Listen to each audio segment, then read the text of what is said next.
Patanjali Yoga Sutra, chapter 3.32. Your Sanskrit sloka to hoise Murdha Jyotisi Siddha Darsanam.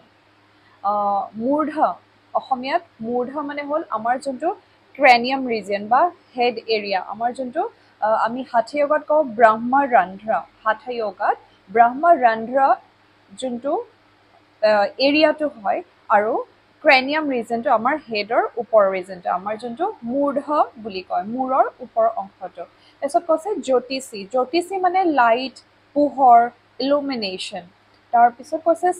সিদ্ধা মানে হ'ল একমপ্লিছড য়োগী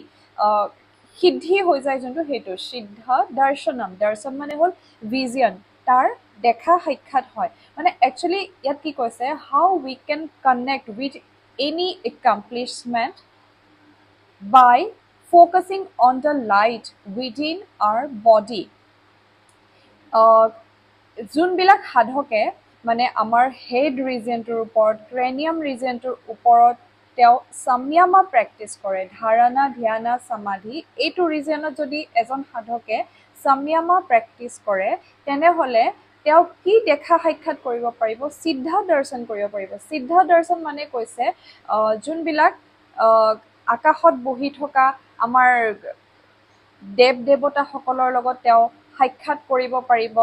দৰ্শন কৰিব পাৰিব এনেকুৱা ধৰণৰ কথা কৈছে আমি এইটোও নাজানো যে আকাশত কি আছে স্বৰ্গত কি আছে কিন্তু এইবিলাক তেতিয়াই মহৰ্ষি পতঞ্জলীয়ে লিখি থৈ গৈছে আৰু এইবিলাক একেবাৰে কাল্পনিক হয় একেবাৰে ফিলচফিকেল হয় আৰু আমি এইখিনি বিশ্বাস কৰিবলৈ বা ভাবিবলৈ অলপমান ডিফিকাল্ট হৈ যায় যে এনেকুৱা ধৰণৰ কি আমি দৰ্শন কৰিব পাৰোঁ কিন্তু কৈছে যে মূৰ্ধ এৰিয়াটোত যদি সাধকজনে সাম্যামা প্ৰেক্টিছ কৰে তেনেহ'লে তেওঁ আকাশত বহি থকা মানে সাধকসকলৰ লগত সাক্ষাৎ তেওঁ মানে ধ্যান কৰিলে তেওঁলোকৰ লগত কিছুমান কথাও হয়তো পাতিব পাৰে আৰু এইবিলাক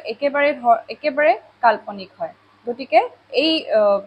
এইটো বিভূতি পদত 3.3টোত এইখিনি কথা কোৱা হৈছে